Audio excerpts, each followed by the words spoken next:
Cette nouvelle histoire a été écrite pour la chaîne YouTube Romance ze Donich Lat. Le parfum entêtant des lys blancs et de l'encens flottait sous les hautes voûtes de pierre de la cathédrale Saint-Jude. Vêtue d'une robe de satin blanc, dont la traîne de dentelle s'étirait sur le marbre poli, Clara Vance fixait l'homme debout devant elle. Lord Julian Sterling était l'un des plus beaux partis de la saison, avec ses boucles blondes et ce sourire d'ange qui avait fait tourner bien des têtes dans les salons de Mayfair. Pourtant, alors que l'archevêque s'apprêtait à prononcer les paroles du sacrement, Clara ne ressentait aucune chaleur. Sa main gantée monta lentement vers sa gorge pour faire tourner le petit médaillon d'argent qu'elle portait toujours. Elle se mariait pour blesser. Chaque personne présente dans cette nef bondée, des duchesses chuchotant derrière leurs éventails de plumes au lord, observant la scène avec un intérêt teinté d'ennui, savaient quel coup cette union portait au duc de Clairvaux. Maxime, le froid duc de Clairvaux, avait toujours traité Clara avec dédain depuis son entrée dans le monde. Il avait critiqué son esprit trop vif, son refus de se plier aux règles de leur cercle et son indépendance. Julian était le rival de Maxime, son opposé en tout point, et l'homme que le duc méprisait le plus ouvertement. En acceptant la demande en mariage de Julian, après seulement quelques semaines de cour, Clara liait son destin à l'ennemi de Maxime. Julian ajusta son col de soie d'un coup de menton, un sourire triomphant aux lèvres, alors qu'il glissait un regard vers les bancs de la haute noblesse. L'archevêque prit une profonde inspiration, sa voix solennelle résonnant sous les voûtes. Si quelqu'un, ici présent, connaît un empêchement légitime à cette sainte union, qu'il parle maintenant ou se taise à jamais. Le silence qui suivit fut soudain brisé par un fracas retentissant. Les lourdes portes en chêne sculptées de la cathédrale s'ouvrirent à la volée, heurtant les murs de pierre dans un écho semblable à un coup de tonnerre. Un courant d'air glacial s'engouffra dans l'allée centrale, faisant vaciller la flamme des cierges dorés et soulevant le voile de Clara. Sur le seuil se tenait Maxime, le duc de Clairvaux.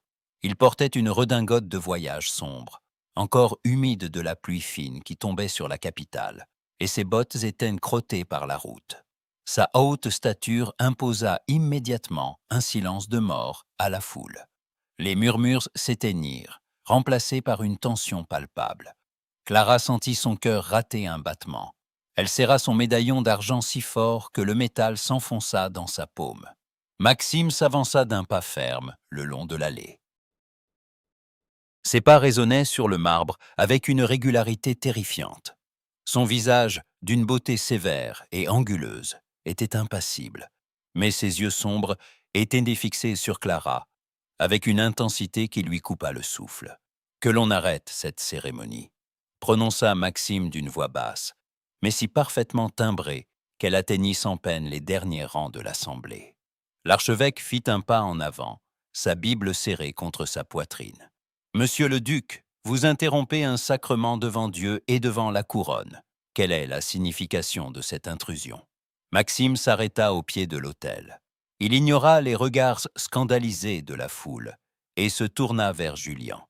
Ce dernier avait perdu son sourire triomphant. Son menton tressaillit et il ajusta de nouveau son col de soie. « La signification, monseigneur, est que ce mariage est une imposture, » déclara Maxime. « Lord Julian Sterling ne cherche pas une épouse. Il cherche un bouclier contre ses créanciers, et il est prêt à ruiner la famille Vance pour y parvenir. » Un murmure choqué parcourut la nef. Clara sentit le sang refluer de ses joues. Elle fit un pas vers le duc, la colère chassant sa stupeur. « De quel droit venez-vous proférer de telles calomnies, Maxime ?» s'écria-t-elle. « Notre rivalité a-t-elle à ce point obscurci votre raison que vous devez gâcher ce jour ?» Maxime tourna enfin son regard vers elle. Pour la première fois, Clara y lut une lueur que sa froideur habituelle avait toujours dissimulée, une inquiétude farouche, bien loin de l'arrogance qu'elle lui prêtait. Il plongea la main dans sa veste et en sortit une liasse de documents officiels, scellés du sceau de la haute cour de justice. « Ce ne sont pas des calomnies, Clara, dit-il plus doucement. Voici les actes de saisie émis ce matin même contre les propriétés de Lord Julien. Il est ruiné. Chaque centime de votre dot a déjà été promis à ces usuriers pour rembourser des dettes de jeu contractées sur le continent. S'il vous épouse aujourd'hui, votre famille perdra ses biens avant la fin de la semaine. Il vous utilise. Julien fit un pas en arrière, le visage blême, les yeux écarquillés. « C'est un mensonge !» cria-t-il, sa voix déraillant sous le coup de la colère. « Ce sont des faux fabriqués pour me nuire, Clara. Je vous en supplie, ne l'écoutez pas. Dans ce cas, Julien, pourquoi vos créanciers attendent-ils à la sortie de cette église avec des officiers de justice ?» demanda Maxime, son ton glacial ne laissant place à aucun doute. « Ils ont été informés de votre tentative de fuite par le mariage. » La vérité éclata lorsque Julien ne trouva rien à répondre. Il regarda les documents dans la main du duc, puis les visages de l'assemblée qui s'écartaient déjà de lui. Sans un mot pour Clara, sans même un regard pour elle, Julien fit demi-tour. Il s'enfuit par la porte dérobée de la sacristie, abandonnant sa fiancée devant l'autel. Le silence qui retomba sur la cathédrale était étouffant. Clara restait immobile, figée dans sa robe de mariée trop blanche, sous les regards avides de centaines de spectateurs. Dans le premier rang, son père, le vieux comte de Vence, s'était affaissé sur son banc de bois, le visage enfoui dans ses mains, terrassé par la révélation de sa ruine. Clara comprit à cet instant que sa situation était désespérée. Elle n'avait plus de dot, plus de fiancé, et son nom était désormais synonyme de scandale. Maxime s'approcha d'elle. Il commença à retirer lentement ses gants de cuir, doigt après doigt, un geste d'une lenteur délibérée. Ses yeux sombres ne la quittaient pas. L'odeur de la pluie et du cuir qui émanait de lui contrastait avec les parfums sucrés de la cathédrale. « Vous pouvez rester ici et affronter les murmures de cette assemblée, Clara, ou vous pouvez me suivre dans la sacristie pour que nous trouvions une issue à ce désastre, » dit-il d'une voix basse mais impérieuse. Elle le regarda, les dents serrées, luttant pour garder la tête haute alors que son monde s'écroulait. Sans un mot, elle posa sa main gantée sur le bras que le duc lui offrait, acceptant ainsi de lier son destin à celui de son rival, devant les yeux ébahis de la noblesse londonienne. La lourde porte de chêne de la sacristie se referma, avec un bruit sourd, étouffant enfin la rumeur empoisonnée qui agitait la cathédrale. À l'intérieur, l'air sentait la cire froide, le papier ancien et l'encens rassis. Une unique baie vitrée teintée de bleu et d'or laissait filtrer une lumière crue sur le grand bureau d'acajou, où reposaient les registres paroissiaux. Le père de Clara, le comte de Vence, s'effondra dans un fauteuil en velours cramoisi, la tête entre les mains. Ses épaules voûtées tremblaient sous le poids d'une honte trop lourde pour son grand âge. Clara s'approcha immédiatement de lui, oubliant un instant la traîne de sa robe de mariée qui balayait le sol. Elle posa une main apaisante sur son épaule, tout en maintenant sa tête haute. Seul debout au centre de la pièce, le duc de Clairvaux observait le tableau. Il termina de retirer son second gant de cuir et le posa calmement sur le rebord d'une table basse. « Vous vous délectez de votre triomphe, n'est-ce pas, Maxime ?» déclara Clara, sa voix coupante comme une lame d'acier, malgré le léger tremblement de ses lèvres. Elle ne l'avait pas appelé « Monsieur le Duc ». À cet instant précis, l'étiquette lui importait peu. Elle fit tourner frénétiquement le petit médaillon d'argent à son cou, croisant le regard sombre de son rival de toujours. « Si j'avais cherché le triomphe, Clara, » répondit-il d'un ton mesuré, « je serais resté assister au spectacle depuis ma calèche.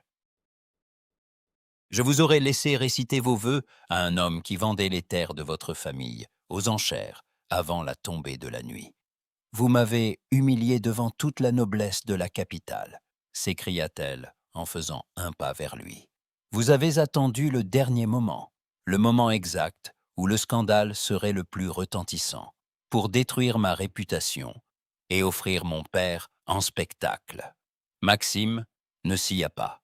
Il resta immobile, sa haute silhouette découpée par la clarté bleue de la vitraille.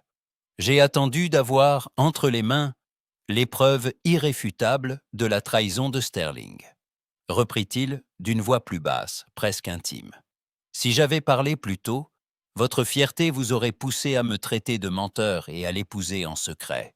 Il me fallait les actes originaux scellés par la cour.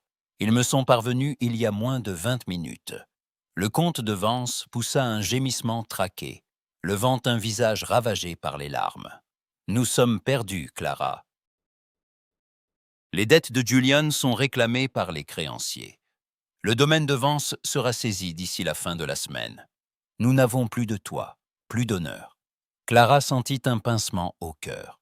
Voir son père, un homme autrefois si fier, réduire ainsi sa dignité en poussière lui était insupportable. Elle se tourna de nouveau vers Maxime, les poings serrés contre les plis de sa robe de satin. « Alors achevez votre œuvre, monsieur le duc. Exprimez votre pitié ou repaissez-vous de notre déchéance. Qu'attendez-vous pour quitter cette pièce, Kata ?» Sommeil. Maxime s'approcha du bureau d'Acajou. Il en tira un document officiel soigneusement plié, qu'il déposa sur le bois sombre, à côté des registres. « Je n'ai aucune intention de partir, » dit-il en la fixant intensément. « Et je n'ai aucune intention de vous laisser sombrer. Il existe une solution pour effacer le scandale de ce matin et garantir que votre père conserve son domaine jusqu'à la fin de ses jours. » Clara fronça les sourcils, méfiante. « Quelle solution ? Une licence spéciale accordée ce matin même par l'archevêque, » répondit Maxime en désignant le document. Le nom du fiancé est en blanc. Remplacez le nom de Sterling par le mien. Nous nous marierons ici même, dans la chapelle privée de la sacristie, avant que les invités n'aient quitté le parvis. Un silence suffocant s'abattit sur la pièce. Le comte de Vence leva des yeux écarquillés vers le duc, n'osant croire ce qu'il entendait. Clara, elle, resta figée, son sang ne faisant qu'un tour. « Vous voulez que je vous épouse ?»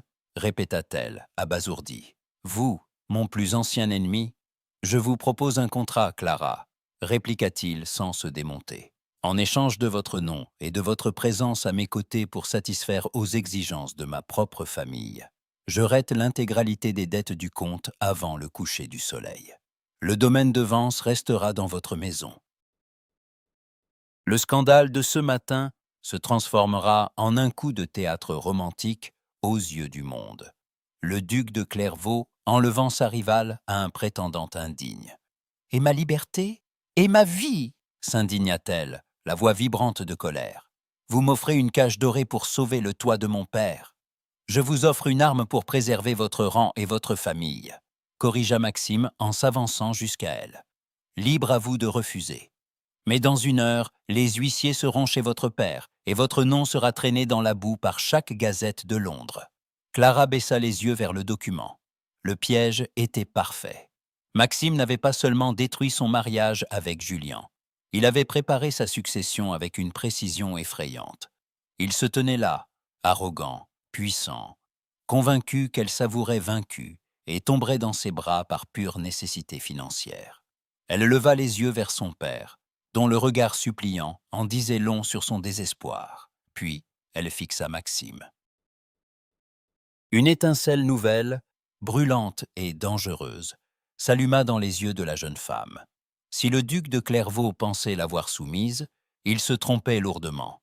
Il voulait une épouse pour parfaire son statut et étaler sa victoire. Il allait l'avoir. Mais cette alliance ne serait pas le trophée qu'il espérait. Elle ferait de chaque jour passé sous son toit une bataille où sa tranquillité d'esprit serait le prix à payer. Elle allait lui faire regretter d'avoir franchi les portes de cette cathédrale. « Très bien, monsieur le duc, » dit-elle d'un ton d'une douceur trompeuse en s'avançant vers le bureau. « Je signe votre contrat. » Elle saisit la plume d'oie posée sur le buvard, la trempa dans l'encre noire et apposa sa signature d'un geste ferme et élégant au bas du parchemin. Lorsqu'elle se redressa, elle croisa le regard de Maxime. Le duc ne sia pas, mais un léger changement dans son expression indiqua qu'il avait perçu la lueur de défi impitoyable dans ses yeux. « Ne pensez pas avoir gagné Maxime ?» chuchota-t-elle pour lui seul, alors que l'archevêque entrait par la porte dérobée pour procéder à la cérémonie privée. Vous venez d'acheter le droit de m'avoir à vos côtés. Je vais m'assurer que ce soit le plus cher remboursement de votre existence. » Maxime incline légèrement la tête, un spectre de sourire affleurant à peine sur ses lèvres froides. « J'en prends note, madame la duchesse, que la guerre commence. » La berline en cuir sombre franchit les lourdes grilles, en fer forgé du domaine de Clairvaux, alors que la nuit tombait sur la campagne anglaise. La pluie, qui n'avait cessé de tomber depuis leur départ de Londres, fouettait les vitres du carrosse avec une violence monotone. À l'intérieur, le silence entre les deux nouveaux mariés était aussi lourd que le ciel d'encre. Clara se tenait droite contre le dossier rembourré, les yeux fixés sur le paysage sombre qui défilait au dehors. Elle avait retiré son voile de mariée, mais elle portait toujours sa robe de satin blanc, désormais froissée et tachée par la boue au bas de la traîne. Sa main ne quittait pas le médaillon d'argent suspendu à son cou. En face d'elle, Maxime restait immobile, le visage à demi éclairé par la lueur vacillante de la lanterne suspendue. Lorsque la voiture s'arrêta enfin devant le perron imposant du château, le duc sortit le premier. Il se tourna et tendit la main à Clara pour l'aider à descendre. Elle hésita une seconde, puis posa ses doigts gantés dans les siens. Sa prise était ferme, mais étonnamment prévenante, lorsqu'il la guida sur les marches glissantes pour lui éviter une chute. Les immenses portes en chêne s'ouvrirent sur un grand hall pavé de marbre noir et blanc, où deux rangées de domestiques en livrée les attendaient dans une immobilité parfaite. L'air était chaud, empreint d'une odeur de bois de santal, de cire d'abeille et de feu de cheminée. Au centre du hall se tenait la gouvernante, Madame Blanchard, une femme d'un certain âge à la tenue irréprochable et au visage austère. « Bienvenue chez vous, monsieur le duc », dit la gouvernante en s'inclinant profondément avant de se tourner vers Clara. « Soyez la bienvenue, madame la duchesse. Tout est prêt pour accueillir la nouvelle maîtresse de maison. » Maxime inclina légèrement la tête. « Merci, madame Blanchard. Veuillez faire monter les bagages de la duchesse. »« C'est déjà fait, monsieur », reprit la gouvernante avec un sourire déférent. « La grande suite nuptiale de l'aile a été préparée selon vos ordres. Le feu y brûle depuis cet après-midi et les appartements adjacents sont prêts pour votre intimité. » Clara sentit son sang se glacer. La suite nuptiale. L'idée même d'exposer sa vulnérabilité dans une chambre partagée avec Maxime, sous le toit de son rival, lui devenait insupportable. Elle refusa de laisser à cet homme la moindre victoire territoriale. Elle fit un pas en avant, brisant le protocole, et dressa son menton d'un air altier. « Non », prononça-t-elle d'une voix claire qui résonna dans tout le hall. Un silence soudain s'abattit sur la grande pièce. Les valets baissèrent sur les yeux avec gêne, tandis que Madame Blanchard restait figée, les clés de la maison suspendues entre ses doigts. « Je vous demande pardon, Madame la Duchesse ?» balbutia la gouvernante désorientée. « Je n'occuperai pas la suite de l'aile est, » déclara Clara, sans quitter Maxime du regard. « Je désire que l'on me prépare les appartements de l'aile ouest, ceux qui donnent sur le parc aux cerfs. » Madame Blanchard jeta un regard affolé au duc. « Mais, madame, ces chambres n'ont pas été réchauffées depuis l'hiver dernier. Elles sont à l'autre bout du château, bien loin des appartements de monsieur le duc. Ce n'est pas l'usage pour des noces. »« C'est pourtant mon choix, » répliqua Clara, avec une rigueur absolue. « À moins que la duchesse de Clairvaux n'ait pas le droit d'élire domicile dans la chambre de son choix sous ce toit. » Elle s'attendait à ce que Maxime intervienne. Elle s'était préparée à ce qu'il impose son autorité devant les domestiques, à ce qu'il la rappelle à l'ordre et lui montre qui était le maître de ce domaine. C'était le piège qu'elle lui tendait, le forcer à se comporter en tyran devant son personnel pour mieux alimenter sa rancœur. Maxime commença à retirer ses gants de peau sombre, un doigt après l'autre, avec sa lenteur habituelle. Ses yeux sombres sondèrent le visage intrépide de Clara. Puis, contre toute attente, un faible soupçon d'amusement traversa ses traits. « La duchesse est ici chez elle, Madame Blanchard, » dit Maxime d'une voix parfaitement calme qui prit toute la pièce à témoin. « Ses ordres sont les miens. » La gouvernante s'inclina précipitamment, peinant à dissimuler sa surprise. « Bien, monsieur le duc, nous allons immédiatement allumer les feux dans l'aile ouest et y porter les effets de madame. Et veillez à ce que l'on serve un repas chaud à ma femme dans son salon, ajouta Maxime. La route allait été longue et fatigante. Clara resta interdite. Elle s'était armée pour une bataille, mais Maxime venait de refuser de croiser le fer. Il n'avait manifesté ni colère ni humiliation. Au contraire, il venait de soutenir son autorité naissante devant l'ensemble des domestiques. La gouvernante s'empressa de donner des ordres, et le hall se vida rapidement dans un balai de livrées empressées. Clara se retrouva seule au pied du grand escalier avec son époux. « Vous pensez m'impressionner avec cette générosité de façade ?»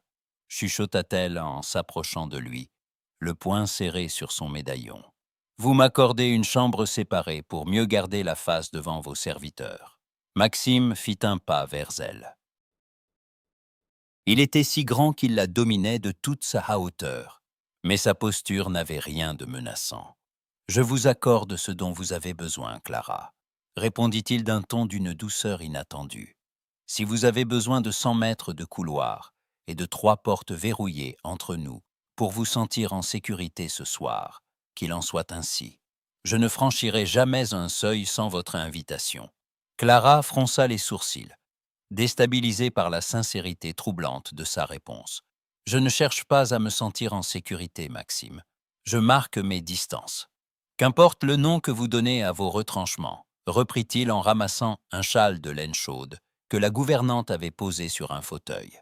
Il s'approcha d'elle et, avec une délicatesse qui fit frissonner Clara, déposa l'étoffe sur les épaules dénudées de la jeune femme. Ses doigts effleurèrent la peau de son cou pendant une fraction de seconde, envoyant une onde de chaleur dans tout son corps.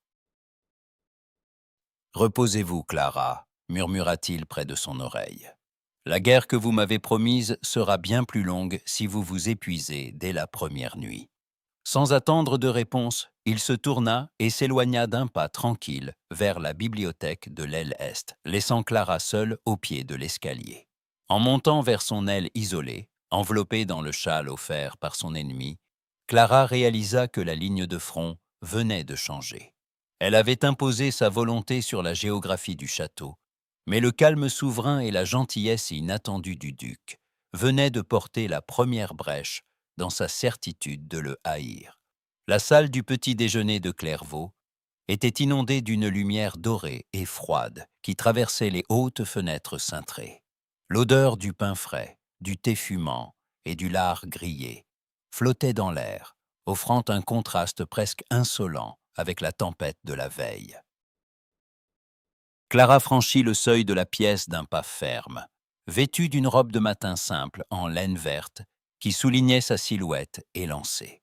Ses cheveux sombres étaient relevés à la hâte, et ses doigts faisaient tourner machinalement le médaillon d'argent contre sa poitrine.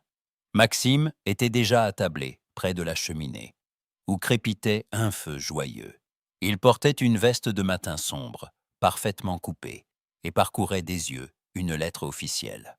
En entendant Clara entrer, il posa le papier et se leva aussitôt, respectant une étiquette que son comportement de la veille avait pourtant semblé négliger. « Bonjour Clara. J'espère que vos appartements ont fini par se réchauffer durant la nuit, » dit-il d'une voix calme, dénuée de toute ironie. « Ils étaient glaciales, monsieur le duc, » répondit-elle en prenant place à l'autre extrémité de la longue table de chêne, refusant de s'asseoir trop près de lui. Mais le froid m'est plus supportable que l'hypocrisie. Maxime la regarda un instant, puis se rassit, sans relever la provocation. Un valet s'approcha pour servir Clara, mais elle fit un geste de la main pour le congédier. Elle n'avait pas d'appétit. Elle attendait le moment où le duc poserait ses conditions, le moment où la transaction de leur mariage forcé révélerait ses clauses les plus sombres. Maxime but une gorgée de thé, puis désigna du regard un petit plateau d'argent posé au centre de la table, entre eux deux. « Puisque vous refusez de vous nourrir, peut-être accepterez-vous d'examiner ceci, » dit-il doucement. Il fit glisser le plateau vers elle. Dessus reposaient 2 objets, un lourd trousseau de clés en laiton terni par les ans et un épais portefeuille de cuir noir, frappé des armes de la maison de Vence. Clara fronça les sourcils. Elle tendit une main hésitante et ouvrit le portefeuille de cuir. À l'intérieur se trouvaient plusieurs parchemins officiels. Ses yeux parcoururent rapidement les lignes d'écriture administrative, reconnaissant la signature de son père, les sceaux des banques londoniennes et, en travers de chaque document, un tampon rouge d'une netteté implacable. Acquitté. Elle releva des yeux écarquillés vers Maxime. « Qu'est-ce que cela signifie » murmura-t-elle, sa voix perdant soudain de son assurance. « Ce sont les titres de propriété de Vance Manor, ainsi que les reçus de toutes les créances que Lord Julian avait accumulées au nom de votre père, » expliqua Maxime, les mains croisées sur la table. « Tout a été racheté et annulé hier après-midi, comme je vous l'avais promis dans la sacristie. Votre père est libre de toute dette. Le domaine familial lui appartient à nouveau, pleinement et légalement. Il n'aura plus jamais à craindre la saisie ou la ruine. » Clara serra les parchemins entre ses doigts, sentant un poids immense s'envoler de ses épaules. Mais cette libération s'accompagna immédiatement d'une vague de suspicion. « Et les clés » demanda-t-elle en désignant le trousseau de laiton. « Ce sont les clés de Clairvaux, » répondit le duc. « Elles ouvrent chaque porte de ce château, de la cave aux archives privées. Elles symbolisent de votre autorité ici. À partir de ce matin, les domestiques ne répondent plus seulement de moi, mais de vous. Vous êtes la maîtresse de ce domaine, Clara. Vous en gérez les comptes, la domesticité et les œuvres de bienfaisance comme bon vous semble. » Clara repoussa le plateau avec une soudaine violence, se levant de sa chaise. « Quel est votre but, Maxime? Quel jeu jouez-vous? Vous vous donnez le rôle du sauveur magnanime, mais nous savons tous les deux que ce mariage est une punition. Vous m'avez épousé pour me soumettre, pour prouver que vous aviez le pouvoir de décider de mon sort. » Maxime ne se leva pas. Il se contenta de la regarder, et pour la première fois, Clara remarqua une ombre de lassitude dans ses yeux sombres. « Si je voulais vous soumettre, Clara, je garderais ces documents dans mon coffre-fort pour m'en servir comme d'un moyen de chantage, chaque fois que vous me défiez. Je vous priverai d'autorité dans cette maison pour vous forcer à venir me supplier. Au lieu de cela, je vous remets votre liberté financière et le contrôle de mon propre foyer. » « Pourquoi » s'obstina-t-elle, le cœur battant à tout rompre. « Pourquoi faire cela pour une femme qui vous hait et qui vous a promis de détruire votre tranquillité ?» Maxime posa son regard sur le médaillon d'argent qu'elle serrait à nouveau. « Parce que je respecte mes contrats, » répondit-il d'une voix basse et ferme, « et parce que, quelles que soient vos résolutions à mon égard, je refuse que vous vous sentiez prisonnière de la pauvreté ou de ma volonté. Vous êtes la duchesse de Clairvaux. Il est temps que vous agissiez comme telle, non pas en victime de mes manœuvres, mais en souveraine de ce domaine. » Clara resta muette, désarmée par la noblesse de sa réponse. Elle était venue à ce petit déjeuner armée de sa colère, prête à combattre un geôlier. À la place, elle trouvait un homme qui brisait ses chaînes et lui confiait les clés du royaume. Son plan de rébellion venait de se heurter à une générosité si totale qu'elle en devenait déstabilisante. Elle baissa les yeux sur les documents officiels qui garantissaient le salut de sa famille. Elle ne pouvait plus prétendre que Maxime était un monstre cupide ou un rival cruel. En lui offrant cette indépendance, il venait de lui enlever son droit de le haïr ouvertement, lui imposant une dette morale bien plus difficile à porter qu'une dette financière. « Je vous remercie pour mon père », parvint-elle à dire, la voix étranglée par une émotion qu'elle s'efforçait de cacher. « Ne me remerciez pas, Clara, » dit Maxime en se levant à son tour, ramassant sa correspondance. « C'est votre droit le plus strict. » Il s'avança vers la porte, mais s'arrêta un instant à sa hauteur. Sans la toucher, il s'inclina légèrement. « Les clés sont à vous. Faites-en bon usage. Et si vous décidez d'ouvrir la porte de mon bureau un jour, vous y serez toujours la bienvenue. » Il quitta la pièce, laissant Clara seule dans la clarté matinale. Elle ramassa le trousseau de clés, dont le métal froid pesa lourdement dans sa paume. Sa haine venait de se fissurer, laissant place à une curiosité troublante et au sentiment dangereux que son rival de toujours était peut-être le seul homme à la comprendre véritablement.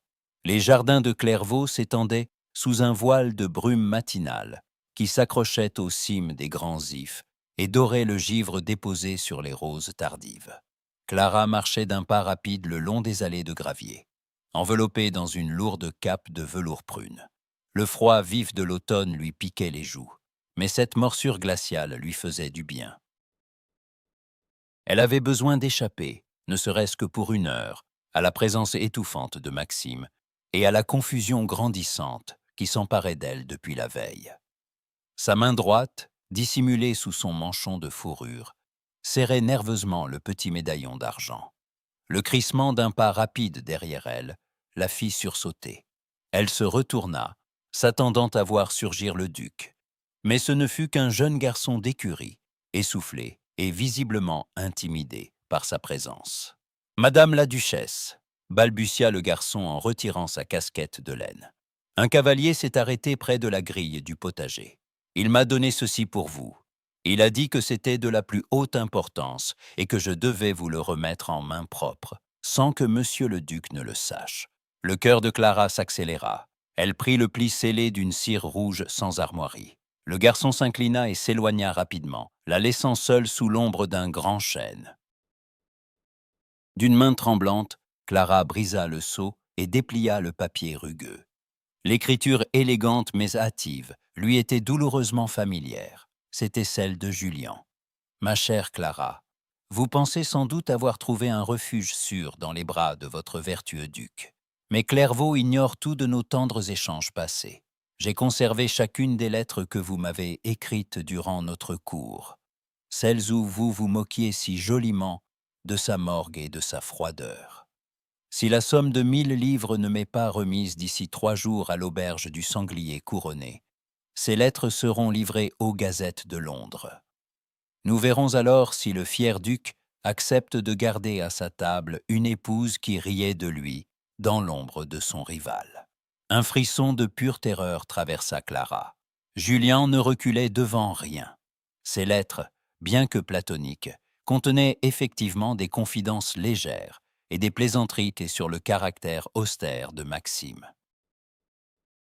Si la société londonienne venait à les lire, le scandale briserait définitivement le mariage de convenance qu'elle venait à peine de contracter, et Maxime serait publiquement humilié par sa faute. Une lecture bien matinale pour une promenade dans le parc. La voix grave de Maxime s'éleva derrière elle. Clara sursauta violemment et tenta de dissimuler le papier dans les plis de sa cape. Mais le duc était déjà trop près.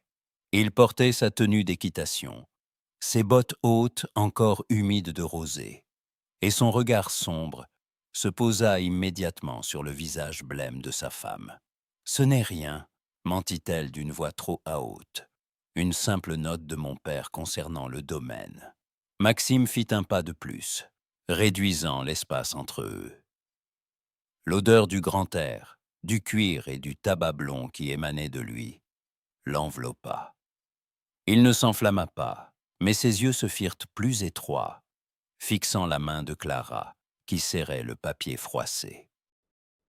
« Votre père utilise-t-il désormais des messagers clandestins qui évitent la grille principale ?» demanda-t-il doucement. « Clara, vous tremblez. Donnez-moi cette lettre. »« Non, c'est une affaire privée, je la réglerai moi-même. » Elle tenta de le contourner pour retourner vers le château, mais Maxime lui barra le passage. Avec une lenteur délibérée, il retira son gant de cuir blanc et avança la main. Ses longs doigts effleurèrent le poignet de Clara. Bien que son geste fût d'une douceur infinie, sa prise était incontournable. « Je ne vous laisserai pas porter seul un fardeau sous mon toit, » dit-il, ses yeux plongeant dans les siens avec une intensité qui la fit frémir. « Donnez-la-moi. » Subjuguée par cette autorité tranquille, Clara relâcha sa prise. Maxime prit le papier, le déplia et le lut rapidement. À mesure que ses yeux parcouraient les lignes de Julien, son visage se changea en un masque de pierre. Un muscle sailla le long de sa mâchoire carrée. Clara retint son souffle, s'attendant à la colère, aux reproches, ou peut-être même à ce qu'il la chasse pour avoir écrit de telles choses sur lui. Elle fit un pas en arrière, la gorge nouée.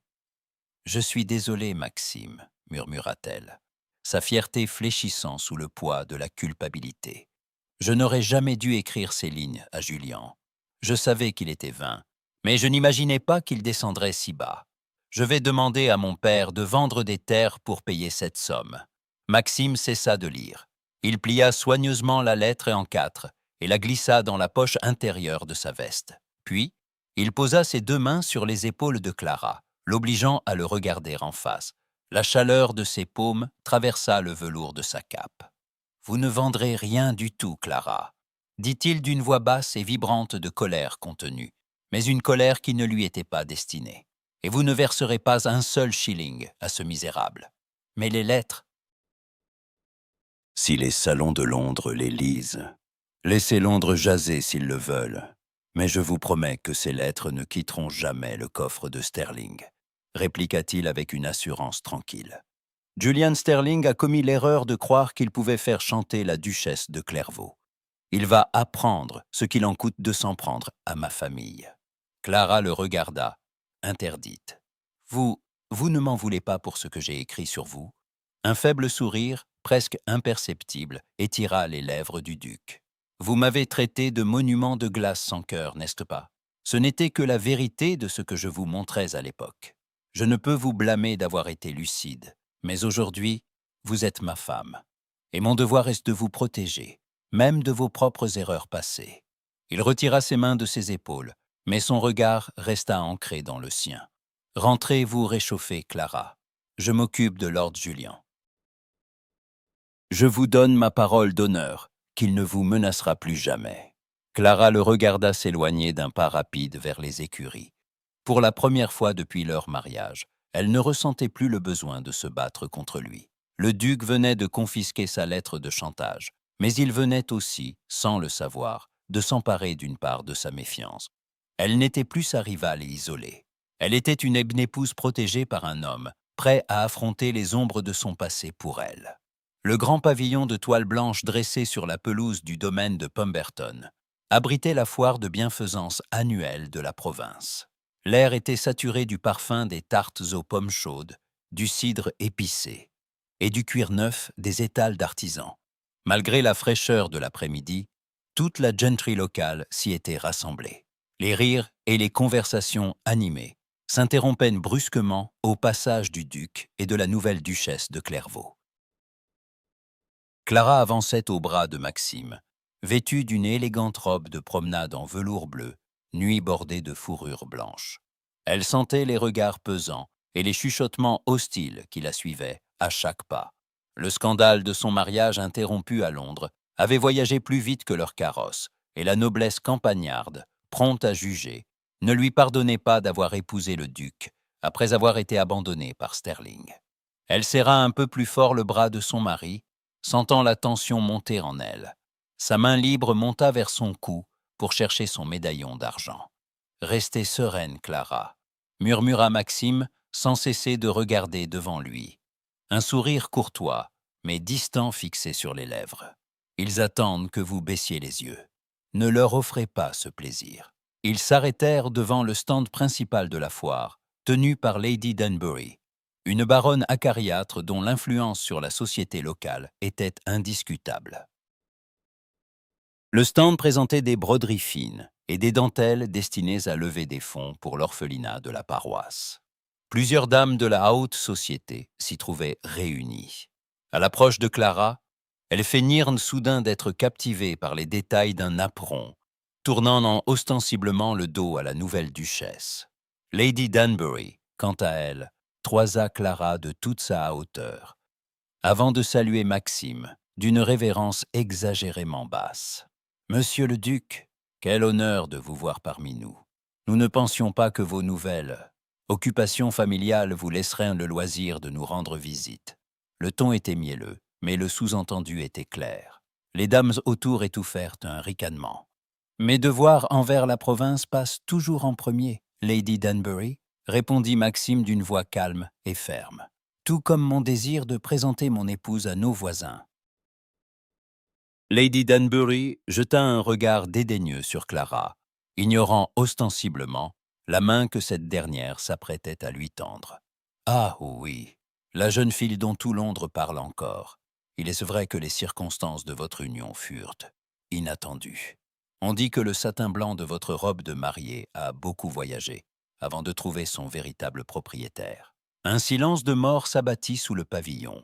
Les conversations aux étals voisins s'éteignirent. Clara sentit une vague de chaleur lui monter aux joues. La honte et la colère se disputaient sa gorge. Elle ouvrit la bouche pour répliquer, prête à lancer une flèche acérée qui scandaliserait l'assemblée, mais Maxime la devança. Le duc fit un pas en avant, se plaçant légèrement devant elle. Il commença à retirer son gant de cuir d'un geste d'une lenteur royale, captivant l'attention de toute la foule. Son visage s'était figé dans une expression d'une froideur terrifiante. « Lady Danbury, dit-il, sa voix résonnant distinctement sous la toile du pavillon. Je crains que votre mémoire ou vos sources ne vous fassent défaut. Les circonstances de mon mariage sont simples.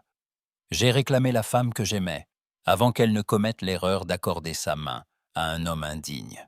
Il n'y a là rien d'inattendu pour quiconque sait reconnaître la valeur de la duchesse de Clairvaux. La baronne Sylla, déstabilisée par la fermeté du duc. Monsieur le duc, je ne voulais pas. De plus, poursuivit Maxime en balayant du regard les dames qui s'étaient écartées, je constate que votre stand de bienfaisance est encore bien garni. Pour prouver notre attachement à cette œuvre et pour célébrer notre bonheur récent, j'achète l'intégralité de vos articles. Tout ce qui se trouve sous ce pavillon. Lady Danbury écarquilla les yeux. Tout, monsieur le duc, mais cela représente plusieurs centaines de livres.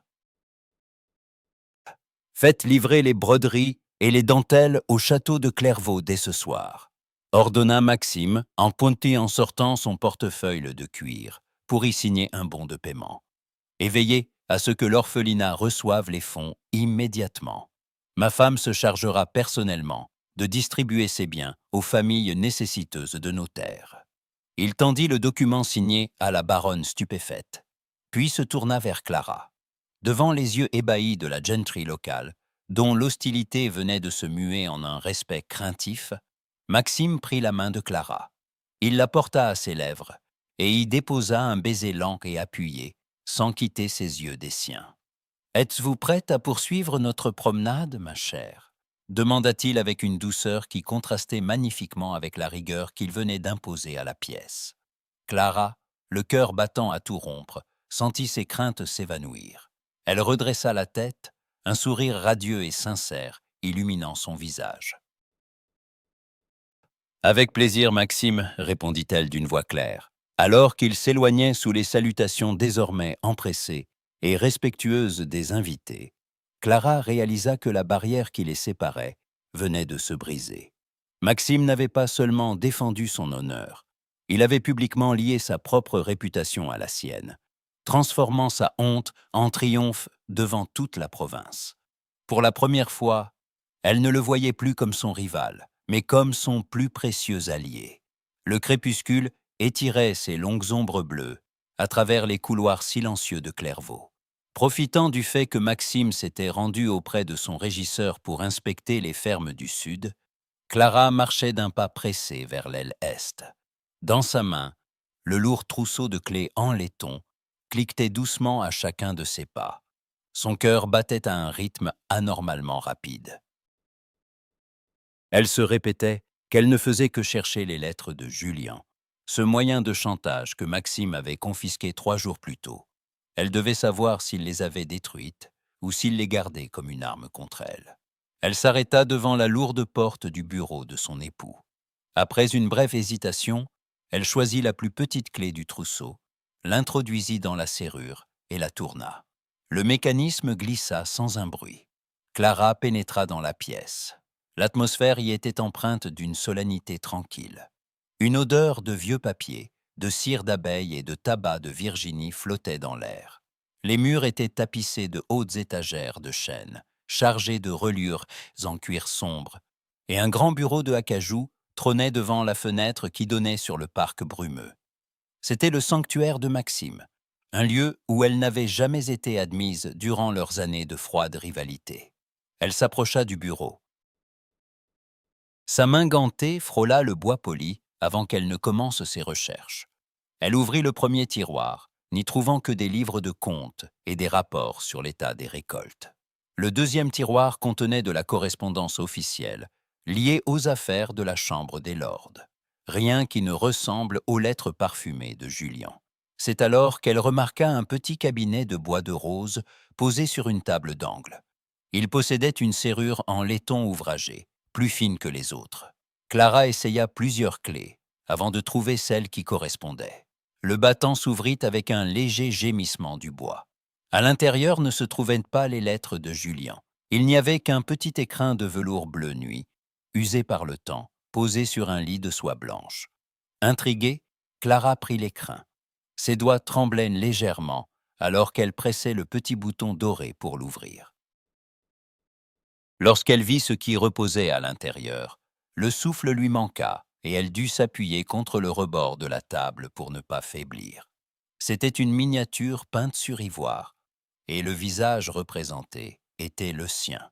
Clara fixa le portrait avec une incrédulité grandissante. Ce n'était pas la duchesse de Clairvaux, au regard fier et aux répliques cinglantes qu'elle était devenue. C'était Clara à l'âge de 17 ans, lors de son tout premier bal à Londres. Elle portait une robe de mousseline rose pâle. Ses cheveux sombres étaient ornés de petites roses blanches. Et elle riait, le regard tourné vers le peintre avec une joie de vivre que les épreuves et la ruine de sa famille avaient depuis longtemps effacée. Le travail de l'artiste était d'une finesse extraordinaire.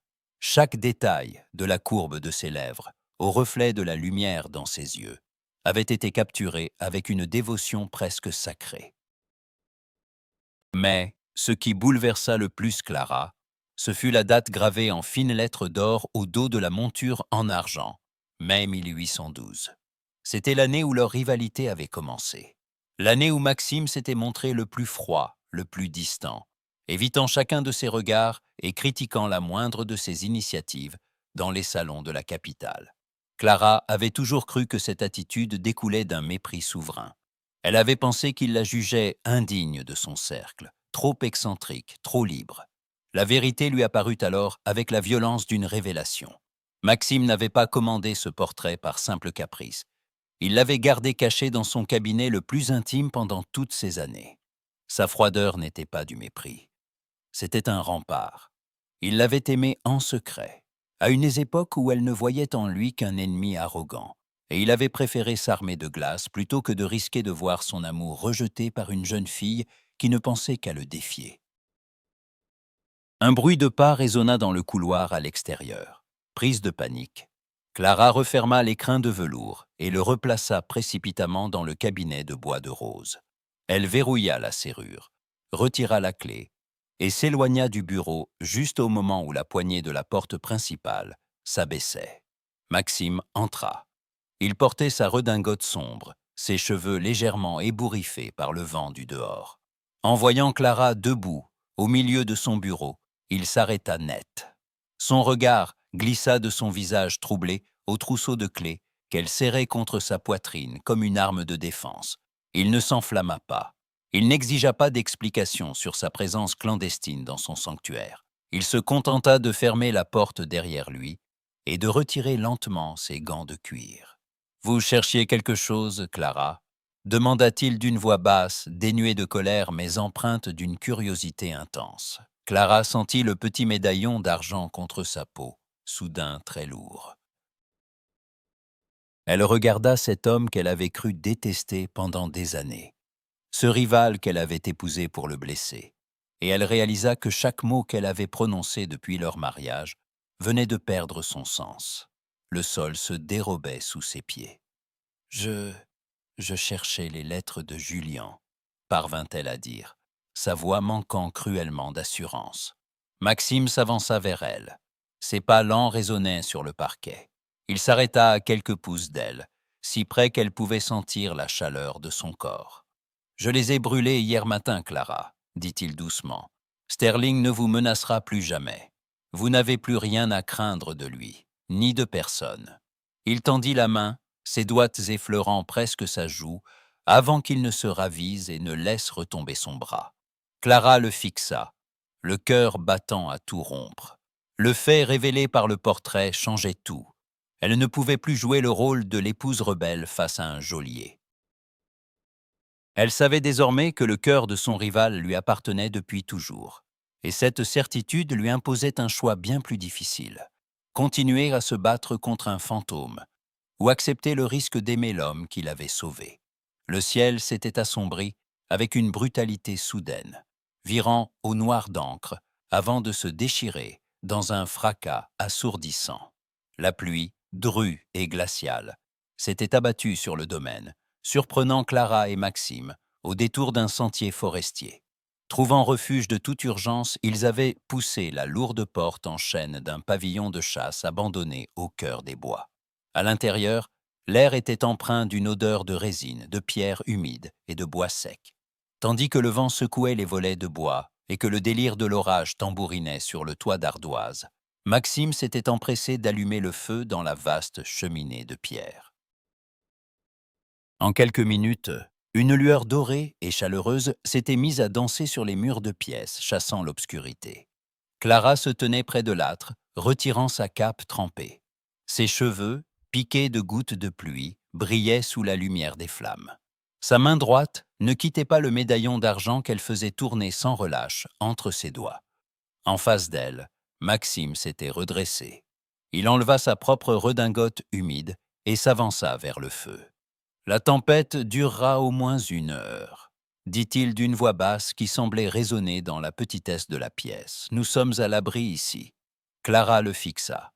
Dans l'intimité close du pavillon, loin des domestiques et des convenances du château, le silence entre eux devenait insupportable. Le souvenir du portrait découvert la veille brûlait dans ses pensées. Elle ne pouvait plus jouer la comédie. Elle ne pouvait plus feindre d'ignorer la vérité qui avait tout changé. « Pourquoi m'avez-vous épousé, Maxime » demanda-t-elle soudain. Le duc s'arrêta net. Il s'apprêtait à retirer ses gants de cuir. Mais ses doigts, féroces, s'immobilisèrent. « Je vous l'ai dit dans la sacristie, Clara. Pour sauver votre père, pour préserver votre nom du scandale que Sterling. Ne me mentez plus, le coupa-t-elle, sa voix vibrant d'une émotion contenue. Ne vous abritez plus derrière le devoir ou la générosité. Je suis allé dans votre bureau hier soir. Je cherchais les lettres de Julien dans le cabinet de bois de rose. Un changement subtil s'opéra sur le visage de Maxime. La réserve hautaine qu'il arborait habituellement comme un bouclier sembla se fendre. Il ne nia pas. Il ne la gronda pas pour avoir fouillé dans ses affaires. Il se contenta de retirer lentement son second gant, le laissant tomber sur une table de bois brut. « Vous avez trouvé l'écrin, dit-il simplement. « La miniature sur ivoire, confirma Clara en faisant un pas vers lui. Mai 1812.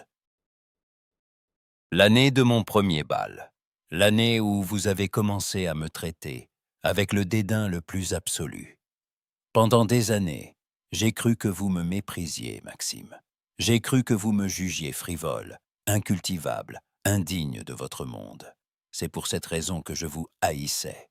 C'est pour cette raison que j'ai voulu vous blesser en acceptant la main de Julien. » Maxime fermant les yeux une fraction de seconde, comme si le nom de son rival ravivait une brûlure ancienne. Lorsqu'il les rouvrit, toute froideur avait disparu. Seule restait une vulnérabilité troublante, mise à nu par la lumière du foyer. Ce n'était pas du dédain, Clara, avoua-t-il, sa voix descendant d'un ton devenu presque un chuchotement. C'était de la terreur. Clara s'arrêta, sous le choc. De la terreur. « Vous, le duc de Clairvaux ? Je vous ai vu entrer dans ce salon en 1812, reprit-il en fixant les flammes, comme s'il revoyait la scène. Vous étiez si brillante, si libre, si pleine de vie. Tous les hommes s'empressaient autour de vous. Et moi qui n'avais appris qu'à contrôler mes émotions, à régir un domaine et à tenir mon rang, je me suis senti totalement désarmé. J'ai essayé de vous parler cette nuit-là, mais votre esprit était si vif, si moqueur, que j'ai paniqué. J'ai eu peur d'être ridiculisé. J'ai eu peur que vous ne voyiez à quel point vous m'aviez soumis d'un seul regard. Il se tourna vers elle, franchissant la distance qui les séparait. L'ombre de sa grande taille s'étira sur le mur, mais sa posture était empreinte d'une humilité totale. Alors je me suis muré dans la glace, poursuivit-il. J'ai critiqué votre audace parce que j'avais peur de votre pouvoir sur moi. Et plus je jouais au stoïque, plus vous me défiez, confirmant mes pires craintes. Vous me méprisiez. Quand j'ai appris votre engagement avec Sterling, ce fut comme si l'on m'arrachait le cœur. Il était tout ce que je détestais, mais il avait obtenu ce que je n'avais jamais osé demander. Clara sentit les larmes lui monter aux yeux. Chaque mot du duc éclairait d'un jour nouveau leurs années d'hostilité.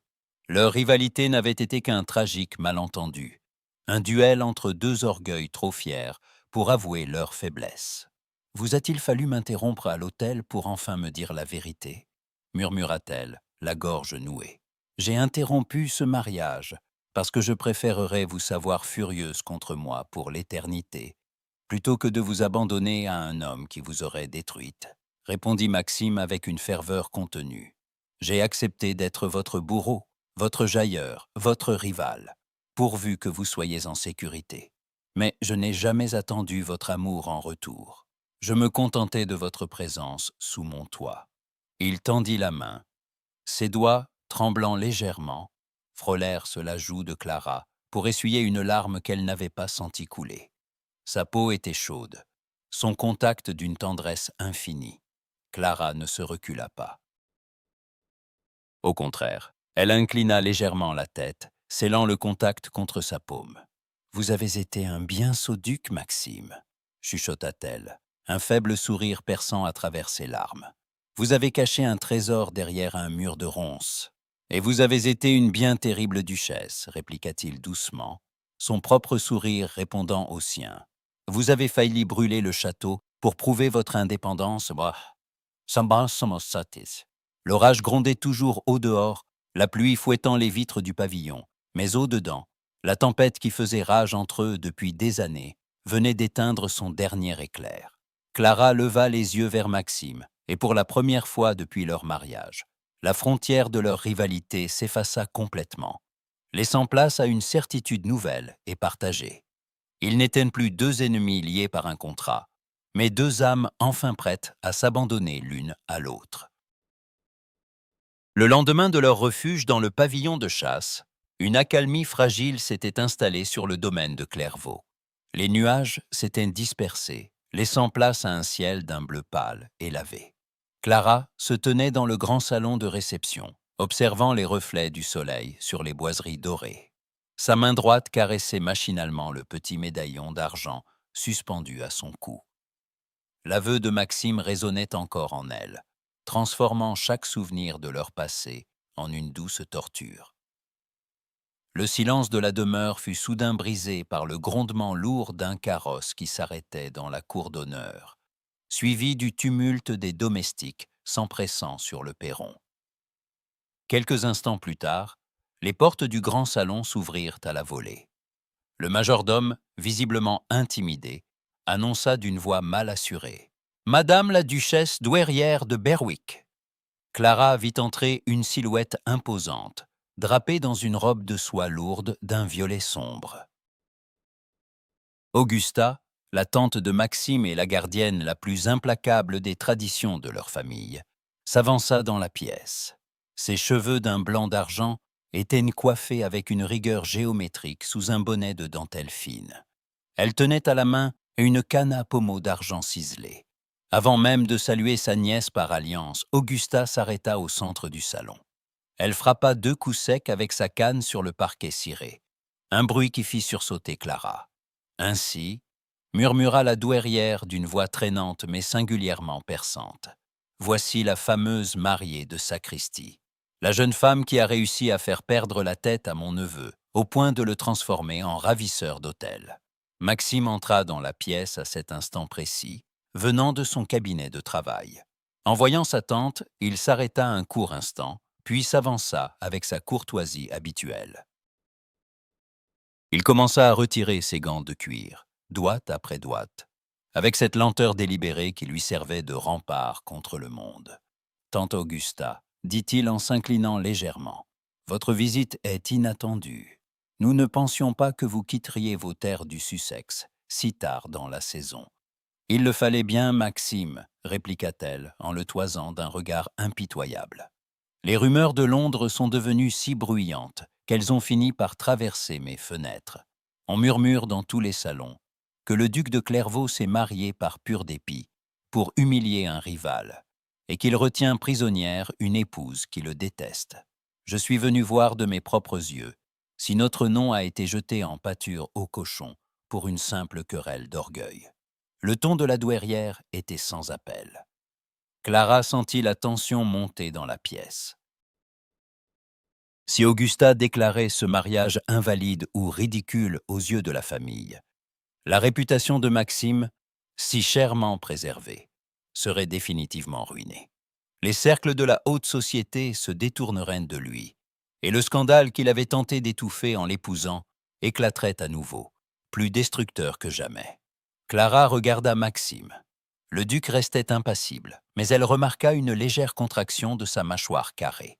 Il s'apprêtait à répondre, à assumer seul la responsabilité de cette situation, comme il l'avait toujours fait.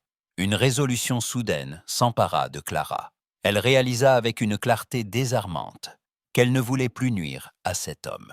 La colère et le désir de vengeance qui l'avaient animée à la cathédrale s'étaient dissous dans la chaleur du pavillon de chasse. Elle ne voulait pas être celle par qui la ruine morale de Maxime arriverait. D'un pas gracieux, Clara franchit la distance qui la séparait de son mari. Elle glissa sa main sous le bras de Maxime, se serrant contre lui avec une familiarité chaleureuse qui surprit le duc lui-même. Elle leva vers lui un regard brillant, d'une affection feinte, mais qui recelait une vérité bien plus profonde. « Ma chère tante, dit Clara d'une voix douce et mélodieuse, les salons de Londres se nourrissent toujours de fables lorsqu'ils manquent de poésie. La vérité est bien plus simple. Maxime et moi avons joué un jeu cruel avec notre propre fierté pendant des années.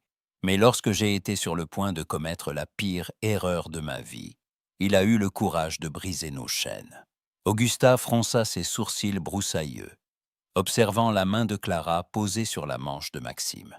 Elle frappa à nouveau ses 2 coups secs de canne sur le sol. « Les mots sont aisés, jeune fille, mais les regards ne mentent pas. On me dit que vous vivez dans des ailes séparées et que vous vous évitez comme 2 étrangers sous le même toit. » Clara tourna son visage vers Maxime.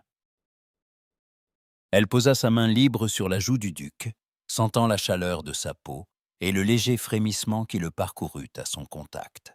« Nous avons eu besoin de quelques jours pour apprivoiser notre bonheur, » murmura-t-elle, ses yeux plongeant dans ceux de Maxime avec une sincérité désarmante. « Mais je vous assure que mon cœur n'a jamais trouvé d'autre demeure que celle-ci. N'est-ce pas, mon ami ?» Maxime la regarda, et pour la première fois devant un témoin, son masque de glace se brisa complètement. Une lueur d'une tendresse infinie et d'une reconnaissance éperdue passa dans ses yeux sombres. Il posa sa main sur celle de Clara, pressant ses doigts contre sa joue, avec une douceur qui fit battre le cœur de la jeune femme à tout rompre. « C'est la stricte vérité, tante Augusta, » dit Maxime, sa voix plus riche et plus chaude qu'à l'accoutumée. « Clara est la seule souveraine de ce château et de ma vie. » La douairière de Berwick observa le couple pendant un long moment. Le silence qui suivit fut d'une intensité insoutenable. Puis, lentement, les traits sévères de la vieille dame se détendirent. Un petit rire sec s'échappa de ses lèvres fines. « Cet enfant a bien trop d'esprit pour ce château poussiéreux, Maxime, » prononça-t-elle en secouant la tête. « Soit tu apprends à l'aimer à haute voix, soit elle te brisera, et j'avoue que le spectacle serait fort divertissant. Mais je vois que les commérages de la capitale ont grandement exagéré la distance qui vous sépare. » Augusta se tourna vers la fenêtre, leur laissant un instant d'intimité. Clara voulut retirer sa main de la joue de Maxime, pensant que la comédie était terminée, mais le duc retint ses doigts un instant de plus. Le regard qu'il lui lança était chargé d'une promesse nouvelle. Clara comprit à cet instant que le jeu avait cessé. Elle venait de choisir son camp, et ce camp était celui de l'homme qu'elle avait juré de détruire. Les derniers éclats de la voix d'Augusta résonnaient encore dans l'air tiède de la salle à manger, alors que les domestiques commençaient à éteindre les grands candélabres de bronze. La duchesse douairière s'était enfin retirée dans ses appartements, visiblement satisfaite de l'harmonie qui régnait entre son neveu et sa nouvelle épouse. Le dîner avait été un triomphe de faux-semblants, des rires partagés, des regards complices et des attentions feintes qui avaient parfaitement trompé la vieille dame. Mais maintenant que le rideau était tombé, le silence qui s'installa entre Clara et Maxime devint presque palpable. Ils quittèrent la pièce ensemble pour rejoindre leurs ailes respectives, empruntant la grande galerie des portraits. Cette longue galerie, faiblement éclairée par quelques appliques murales, était bordée de hautes fenêtres qui donnaient sur le parc, plongé dans l'obscurité. Les ancêtres de la maison de Clairvaux semblaient les observer depuis leur cadre doré, témoins silencieux de cette alliance insolite. Clara marchait d'un pas lent, le bruissement de sa robe de soie verte émeraude, rompant seul le calme de la nuit. Ses doigts fins faisaient tourner sans relâche le médaillon d'argent à son cou. À ses côtés, Maxime marchait à son rythme, les mains jointes derrière le dos, son visage plongé dans la pénombre. « Votre tante est une femme redoutable » dit enfin Clara, sa voix résonnant doucement sous la haute voûte de la galerie. Pendant un instant, au début du dîner, j'ai cru qu'elle lirait à travers nos mensonges comme dans un livre ouvert. Maxime laissa échapper un léger soupir, qui ressemblait presque à un rire contenu. Augusta possède le don de déceler la moindre faiblesse chez les autres. Si elle avait soupçonné que notre mariage n'était qu'un accord de convenance né d'une humiliation publique, elle aurait passé la soirée à nous tourmenter. Mais vous avez été parfaite, Clara. Votre intervention de cet après-midi, puis vos paroles ce soir, vous l'avez désarmée. Je n'ai fait que protéger ce qui nous lie désormais, répondit-elle en détournant les yeux vers une fenêtre. Si votre famille vous désavouait à cause de moi, mon père perdrait également son protecteur. C'était une décision logique. Vraiment? Maxime s'arrêta net au milieu de la galerie, juste devant le portrait d'un duc du XVIIIe siècle, au regard sévère. Clara fit 2 pas de plus avant de s'interrompre à son tour et de se retourner vers lui. La lumière d'une bougie voisine éclairait la moitié de son visage, accentuant la noblesse de ses traits et l'intensité de son regard sombre. Il fit un pas vers elle. Clara sentit son cœur s'accélérer, une sensation familière mais de plus en plus troublante chaque fois qu'il s'approchait ainsi. « Était-ce seulement de la logique, Clara » demanda-t-il d'une voix basse, presque confidentielle. Lorsque vous avez posé votre hand sur ma joue devant ma tante, lorsque vous avez dit que votre cœur n'avait pas d'autre demeure que celle-ci, n'était-ce que du théâtre pour sauver les apparences. Clara serra son médaillon plus fort, sentant le métal froid s'enfoncer dans sa peau. Elle voulut répondre par une réplique cinglante, lui rappeler leur contrat, leur rivalité, la colère qui l'avait poussée à signer ce document dans la sacristie. Mais les mots restèrent bloqués dans sa gorge. Le souvenir de sa confession dans le pavillon de chasse était trop frais, trop brûlant. Elle savait maintenant qu'il l'aimait, et cette certitude rendait toute défense dérisoire. Au lieu de répondre, elle baissa les yeux. Maxime s'approcha encore, comblant le dernier espace qui les séparait. Sans un mot, il prit la main de Clara, celle qui ne tenait pas le médaillon. Sa main à lui était grande, chaude, et sa peau légèrement rugueuse contrastait avec la douceur de la soie de sa robe. Il ne la serra pas avec force, mais sa prise était empreinte d'une dévotion si totale que Clara en eut le souffle coupé. Il retourna doucement la main de la jeune femme pour poser sa paume contre la sienne. « Merci, Clara », murmura-t-il. Le mot était simple, mais la manière dont il le prononça, avec une sincérité dépouillée de toute morgue aristocratique, toucha Clara au plus profond d'elle-même. « Pourquoi me remerciez-vous » dit-elle, sa voix n'étant plus qu'un souffle. « Parce que vous auriez pu me laisser sombrer », répondit Maxime, en caressant doucement le dos de sa main avec son pouce. « Vous auriez pu utiliser la visite d'Augusta pour vous venger de moi, pour révéler la vérité et briser ma réputation comme vous me l'aviez promis. C'était l'occasion rêvée de me blesser. Au lieu de cela, vous m'avez défendu. Vous vous êtes tenu à mes côtés comme si nous ne formions qu'un. » Clara leva les yeux vers lui. Dans la pénombre de la galerie, leurs regards se croisèrent et restèrent ancrés l'un dans l'autre. La complicité qu'ils avaient, feinte pendant le dîner, n'était plus un jeu.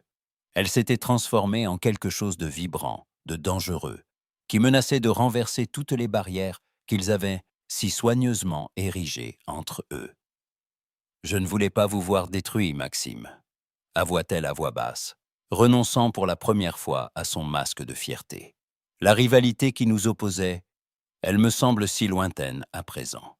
Maxime inclina légèrement la tête vers elle. Ses yeux brillaient d'une lueur d'espoir que Clara n'y avait encore jamais vue.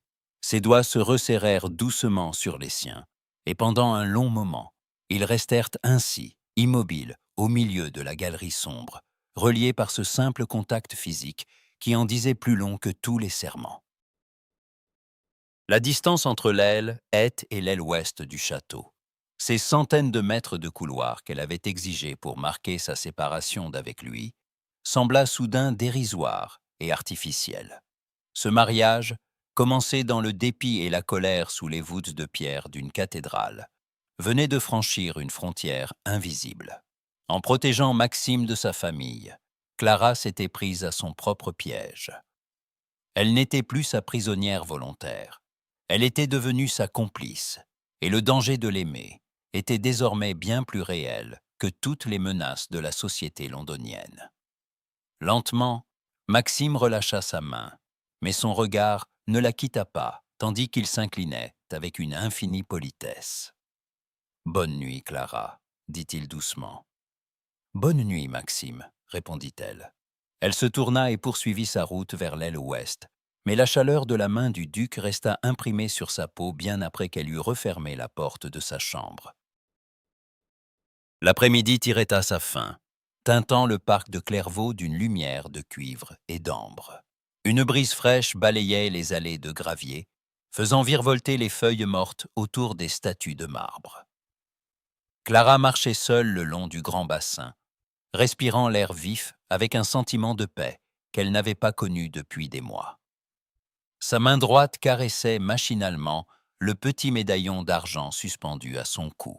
Elle repensait à la veille, à la tiédeur de la main de Maxime dans la pénombre de la galerie, et un frisson singulier la traversait à chaque fois. Elle venait de dépasser l'ancienne orangerie aux vitres poussiéreuses quand un crissement de pas précipité se fit entendre derrière elle. Pensant qu'il s'agissait d'un jardinier, Clara se tourna tranquillement, mais le souffle lui manqua instantanément. Un homme s'avançait vers elle, émergeant des sous-bois voisins. C'était Julien. Mais ce n'était plus le dandy tiré à 4 épingles qui souriait sous les voûtes de la cathédrale. Ses habits de voyage étaient tachés de boue, son visage était hâve, parcouru par un tremblement nerveux, et ses boucles blondes pendaient sans ordre sous son chapeau de feutre. Il ajusta son col de soie d'un coup de menton convulsif, un geste de détresse traqué qui trahissait sa ruine. « Enfin seule, Clara », murmura-t-il d'une voix enrouée et menaçante, ses yeux injectés de sang fixés sur elle. Clara recula d'un pas, la main serrée sur son médaillon. « Julien, que faites-vous ici? C'est une propriété privée. Si les gardes vous trouvent un... » « Les gardes sont à l'autre bout des terres !» l'interrompit-il en faisant 2 pas rapides vers elle, réduisant l'espace entre eux. « Tu penses que je vais me laisser détruire sans rien dire? Le duc a racheté mes dettes, il a chassé mes créanciers à mes trousses, il a fait de moi un paria dans tout Londres. Et toi? Toi, tu te prélasses dans son château comme une reine. C'est votre propre cupidité qui vous arruine, Julien, répliqua Clara avec fermeté, s'efforçant de ne pas laisser paraître sa terreur. Vous vouliez utiliser la dot de ma famille pour payer vos dettes de jeu. Maxime m'a sauvé de votre piège. Maxime te possède, s'écria Julien, la voix déraillant sous l'effet d'une rage incontrôlée. Mais tu devais être à moi. Tu vas venir avec moi, Clara. J'ai encore une calèche au bout du chemin.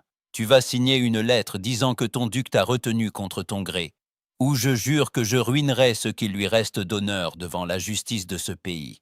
Il tendit une main brutale pour la saisir par le poignet. Clara tenta de se dégager en poussant un cri, mais la prise de Julien était frénétique. C'est alors qu'il brilla dans la lumière du soir, un éclair d'acier.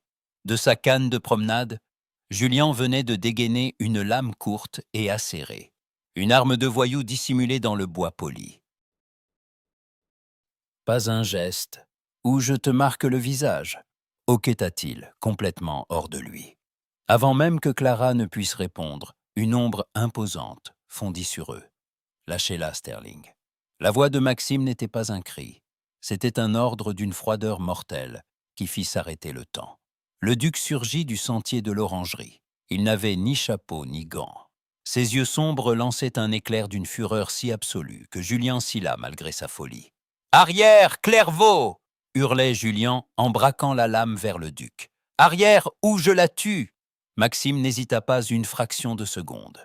Il n'essaya pas de négocier. Il ne marqua pas la moindre pause devant la menace de l'acier. Il s'élança en avant pour s'interposer entre la lame et sa femme. Julien, pris de panique devant cette force inébranlable, porta un coup de taille désespéré.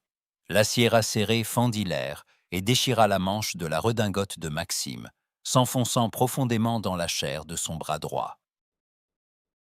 Un cri d'horreur s'échappa de la gorge de Clara. Mais Maxime ne poussa pas un seul gémissement, sans même jeter un regard à sa blessure, d'où le sang jaillissait déjà. Imbibant le drap sombre de sa veste, il saisit le poignet de Julien de sa main gauche avec une force surhumaine. Il tordit l'articulation dans un craquement sec. Julien hurla de douleur, lâchant l'arme qui tinta sur le gravier. Maxime le frappa alors en plein visage d'un coup de poing dévastateur, l'envoyant rouler dans la poussière au pied du bassin. Le duc se posta au-dessus de son rival effondré, son pied lourdement posé sur la poitrine de Julien, le maintenant écrasé au sol. Maxime respirait rapidement, du sang guttural coulant le long de ses doigts fermés, mais son visage restait d'un calme terrifiant. « Vous avez posé la main sur ma femme » dit Maxime d'une voix basse qui fit trembler le misérable sous lui. « Vous êtes entré armé sur mes terres. » « Si je ne vous fais pas pendre ce soir même par le shérif du comté, c'est uniquement pour m'éviter de salir le nom de Clairvaux à vos côtés. » Il accentua la pression de son pied, faisant gémir Julien. « Partez. Si vous reparaissez à 10 lieues de ce domaine ou de Londres, je livre les preuves de vos autres crimes au juge. Et cette fois, aucun argent ne vous sauvera de la potence. » Maxime retira son pied. Julien, la lèvre fendue, pleurant de douleur et de honte, se releva en chancelant. Il s'enfuit à travers les sous-bois, sans demander son reste, comme un animal traqué. Silence retomba sur le parc, troublé seulement par le murmure de l'eau du bassin. Clara se précipita aussitôt vers Maxime. Le sang rouge vif continuait de couler le long de son bras, s'égouttant sur la pierre blanche. « Maxime, mon Dieu, vous saignez !» s'écria-t-elle, les mains tremblantes alors qu'elle s'approchait de lui. « Ce n'est rien, Clara, » répondit-il d'une voix un peu plus faible, tentant de lui sourire pour la rassurer. « Une simple égratignure. »« Taisez-vous » ordonna-t-elle avec une passion soudaine qui lui fit monter les larmes aux yeux. « Il s'en est fallu d'un pouce pour qu'il ne vous touche au cœur. » Sans hésiter une seconde, ignorant les taches de sang qui risquaient de souiller sa robe, Clara déchira une large bande de dentelle fine au bas de son jupon. Elle s'approcha de lui, pressant le tissu contre la plaie ouverte avec une fermeté habile. Maxime laissa échapper un léger souffle entre ses dents, mais ne se recula pas.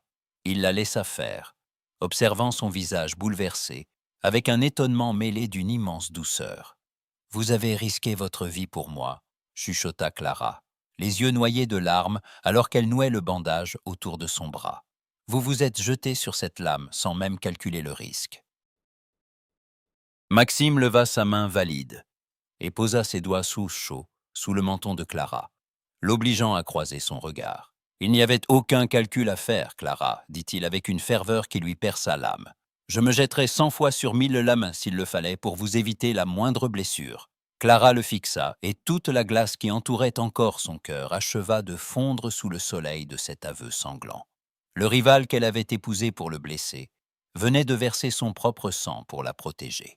En nouant ce bandage autour de sa chair meurtrie, Clara comprit que le dernier rempart de sa fierté s'était effondré. Elle n'avait plus peur de lui appartenir, car elle savait désormais qu'il appartenait tout entier à sa sauvegarde. La chambre à coucher de Maxime était une pièce vaste et sobre, meublée de chêne sombre et tendue de velours vert bouteille.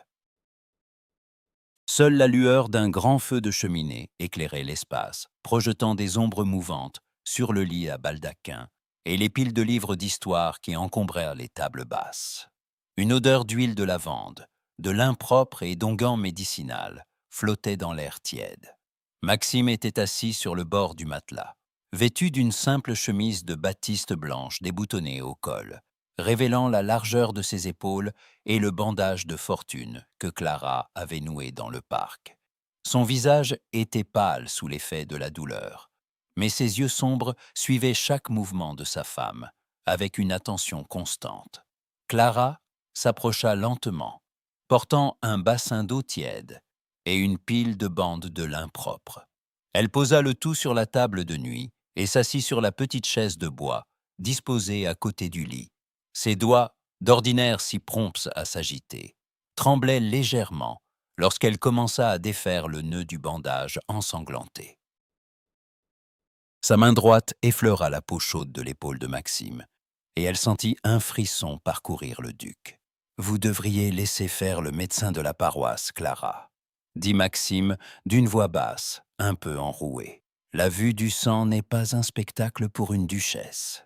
Le médecin est à 2 heures de route d'ici, et je refuse de vous laisser souffrir en l'attendant, » répondit-elle sans lever les yeux, concentrée sur sa tâche. « De plus, après avoir passé des années à essayer de vous blesser par mes répliques, il est assez ironique que je doive aujourd'hui vous soigner. » Elle retira délicatement la dernière épaisseur de lin. La blessure, bien que longue, était propre, et le sang avait cessé de couler en abondance. Clara prit une éponge, la trempa dans l'eau tiède, et commença à nettoyer les contours de la plaie avec une infinie douceur. Maxime ne laissa échapper aucun son, mais ses muscles se contractèrent sous sa main. Pour masquer son propre trouble face à cette intimité nouvelle, Clara laissa sa main libre monter vers sa gorge pour faire tourner son petit médaillon d'argent. « Pourquoi avez-vous fait cela, Maxime ?» demanda-t-elle doucement, la voix presque étouffée par le crépitement du feu. « Je ne parle pas de votre intervention contre Julien dans le parc aujourd'hui. Je parle de la cathédrale. Pourquoi avoir risqué votre réputation, votre nom, tout ce que vous chérissez, pour interrompre ce mariage ?» Maxime resta silencieux un moment, observant le profil de Clara, éclairé par la lumière dorée des flammes. « Je vous l'ai dit, Clara, Sterling était ruiné, il allait... » « Non, le coupa-t-elle en levant enfin les yeux vers lui. « Ne me donnez pas encore cette réponse polie et raisonnable. Vous saviez que je vous haïssais. Vous saviez que si vous entriez dans cette église, je vous en voudrais pour le reste de mes jours d'avoir gâché ma vengeance et de m'avoir exposé au ridicule. N'importe quel homme sensé m'aurait laissé courir à ma perte pour me punir de mon arrogance. Mais vous avez brisé les portes de cette cathédrale. » Maxime soupira, et sa main valide vint se poser sur celle de Clara, interrompant son geste de soin. Sa paume était chaude, enveloppante. « Parce que votre malheur m'aurait été insupportable, Clara, avoua-t-il, ses yeux plongeant dans les siens avec une sincérité désarmante. Quand j'ai appris que vous alliez l'épouser, j'ai compris que j'avais échoué. J'avais passé des années à me cacher derrière ma fierté, à jouer au rival insensible. Et le résultat de ma lâcheté était que vous vous jetiez dans les bras d'un monstre simplement pour me punir. J'ai vu la haine et le défi dans vos yeux quand je suis entré dans la nef. Je savais que vous me détesteriez, mais je préférais 1000 fois être l'objet de votre colère pour le restant de mes jours, plutôt que de vous savoir brisée et malheureuse aux côtés de Sterling. » Clara sentit une larme glisser le long de sa joue, la dernière barrière de sa fierté, ce rempart qu'elle avait construit depuis sa première saison à Londres pour se protéger du mépris présumé du duc, s'effondra définitivement. Elle laissa tomber l'éponge dans le bassin et posa ses 2 mains sur la poitrine de Maxime, sentant le battement régulier et fort de son cœur sous la fine batiste de sa chemise. « Quelle sotte j'ai été !» murmura-t-elle. sa voix brisée par l'émotion. « J'ai passé tant d'années à vous combattre, à chercher la faille dans votre armure, sans voir que la seule chose que vous cherchiez à protéger, c'était moi. Clara, laissez-moi parler, Maxime. » L'interrompit-elle en serrant le tissu de sa chemise entre ses doigts. « Je vous ai promis de faire de ce mariage votre plus beau tourment. Je voulais vous punir d'être si parfait, si inaccessible. Mais la vérité est que je n'ai jamais pu vous oublier. Même quand je prétendais vous détester, chaque salon de Londres me semblait vide si vous n'étiez pas là pour me contredire. J'ai épousé mon dépit parce que je n'avais pas le courage d'admettre que mon cœur était à vous depuis ce fameux bal de mai. Je vous aime, Maxime. Je vous aime depuis si longtemps que j'en avais oublié le nom de ce sentiment. » Un silence d'une intensité extraordinaire s'établit dans la chambre. Maxime la fixa, comme s'il craignait d'avoir mal entendu, comme si les mots de Clara étaient un rêve né de la douleur de sa blessure. Puis, lentement, un sourire d'une beauté et d'une chaleur infinie éclaira son visage fatigué. Il leva sa main valide et la posa délicatement derrière la nuque de Clara, l'attirant doucement vers lui. « C'est le plus doux des tourments, Clara », chuchota-t-il contre ses lèvres.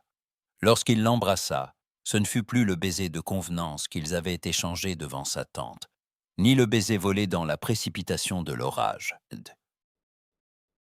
C'était un baiser lent, profond, chargé de toutes les années de silence, de regrets et de désirs inavoués. Clara s'abandonna tout entière à cette étreinte, sentant la force de Maxime l'envelopper et chasser les dernières ombres de leur passé. Quand ils se séparèrent enfin, Clara posa sa tête contre l'épaule valide de son époux, écoutant le souffle apaisé du duc. La blessure physique de Maxime guérirait en quelques semaines, mais la blessure morale qui les avait séparés pendant des années venait d'être définitivement refermée. Ils n'étaient plus deux rivaux engagés dans une guerre d'orgueil. Ils étaient un mari et une femme, unis par un amour avoué, prêts à affronter ensemble le reste du monde. Les calèches se succédaient dans un ballet incessant devant le perron illuminé de la comtesse de Jersey. À l'intérieur du grand hôtel particulier, la saison londonienne jetait ses derniers feux dans un faste éblouissant de bougies, de soie lourde et de diamants. L'air était saturé du parfum des gardénias et du murmure constant des conversations. Pourtant, dès que le majordome annonça leur nom à l'entrée de la salle de bal, un silence soudain, presque religieux, s'abattit sur l'assemblée. Le duc et la duchesse de Clairvaux. Clara franchit le seuil de la pièce, la tête haute et le regard fier. Elle portait une robe de bal en satin d'un gris perle qui rappelait la couleur de l'orage, rehaussée de dentelles d'argent qui brillaient sous les lustres de cristal. Autour de son cou, son petit médaillon d'argent reposait sur sa peau, rappelant à tous qu'elle n'avait pas renoncé à sa singularité. À ses côtés, Maxime était d'une élégance impériale dans son habit de soirée noire. Bien que son bras droit fût encore légèrement raide sous l'étoffe, séquelle de sa confrontation avec Julien, il marchait avec une assurance tranquille. Il commença à retirer ses gants de cuir blanc avec sa lenteur habituelle, captivant les regards de la foule massée le long de la galerie. Les chuchotements reprirent aussitôt, rapides et venimeux, comme un nid de vipères. Les duchesses se penchaient derrière leurs éventails de plumes, et les jeunes lords s'échangeaient des regards entendus. Tout Londres bruissait encore du scandale de l'archevêché. Cette mariée abandonnée à l'autel par son fiancé ruiné, puis épousée le jour même par son rival de toujours. Pour la bonne société, cette union ne pouvait être qu'un mariage de dépit, une transaction forcée pour sauver les apparences. Clara sentit le bras de Maxime se tendre sous sa main gantée. Elle leva les yeux vers lui et lui adressa un sourire radieux, une promesse silencieuse qu'elle ne le laisserait pas porter ce fardeau seul. Elle n'était plus la jeune fille blessée qui cherchait à nuire. Elle était la duchesse de Clairvaux, et elle comptait bien le prouver. Ils s'avancèrent vers le centre de la pièce où se tenait un groupe d'aristocrates influents, mené par la marquise de Harrogate, une femme dont la langue acérée faisait la pluie et le beau temps sur les réputations de Mayfair. Lady Harrogate, entourée de ses fidèles courtisans, observa l'approche du couple avec un sourire condescendant, qui n'annonçait rien de bon. « Cher duc, dit la marquise d'une voix assez haute pour être entendue des alentours, quelle joie de vous voir de retour parmi nous. Nous craignons que votre convalescence à la campagne ne se prolonge indéfiniment après les émotions de cet automne. Et voici votre nouvelle duchesse. » Elle tourna vers Clara un regard faussement compatissant. « Ma chère enfant, quelle transition extraordinaire pour vous. Passer des bras de Lord Julian à ceux de notre cher duc en l'espace d'une matinée. On murmure dans les salons que vous avez dû faire preuve d'une bien grande force de persuasion pour convaincre Clairvaux de vous sauver du désastre. » Les dames autour retinrent leur souffle. C'était l'affront direct, la question empoisonnée conçue pour pousser Clara aux larmes, ou forcer Maxime à une colère publique qui confirmerait les rumeurs de mésalliance. Clara ne scia pas. Elle fit un pas en avant, libérant doucement le bras de son mari. Sa main monta vers son médaillon d'argent, le faisant tourner une fois avant de le lâcher. Elle offrit à la marquise un sourire d'une politesse exquise, ses yeux brillants d'une intelligence acérée. « Lady Harrogate », commença Clara d'une voix claire et parfaitement posée qui porta sans peine auprès des curieux. « Je crains que votre goût pour le mélodrame ne déforme la réalité. » Il n'a fallu aucune persuasion. Le duc de Clairvaux a simplement mis fin à une mascarade. Lord Julian n'était qu'un divertissement passager, une erreur de jeunesse que mon époux a eu la délicatesse de corriger avant qu'elle ne devienne irréparable. La marquise haussa un sourcil, surprise par cette répartie. Un divertissement, vraiment? Pourtant, vous étiez devant l'archevêque, prête à prononcer vos vœux. En effet, répliqua Clara avec un brin d'ironie dans la voix. Mais n'avez-vous jamais joué au chat et à la souris, marquise? Maxime et moi nous disputons l'attention de cette ville depuis ma première saison.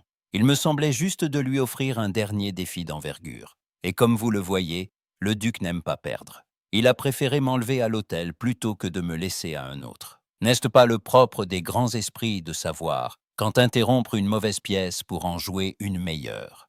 Un murmure d'amusement et de surprise parcourut l'assemblée. L'audace de Clara, loin de la posture de la victime repentie, déstabilisa complètement ses détracteurs. Elle ne niait pas le scandale. Elle le transformait en un jeu de séduction d'une audace suprême, dont elle et le duc étaient les seuls maîtres. Maxime s'avança alors pour se placer à ses côtés. Il posa sa main valide sur la taille de Clara, un geste d'une possession tranquille et publique qui fit taire les derniers sceptiques.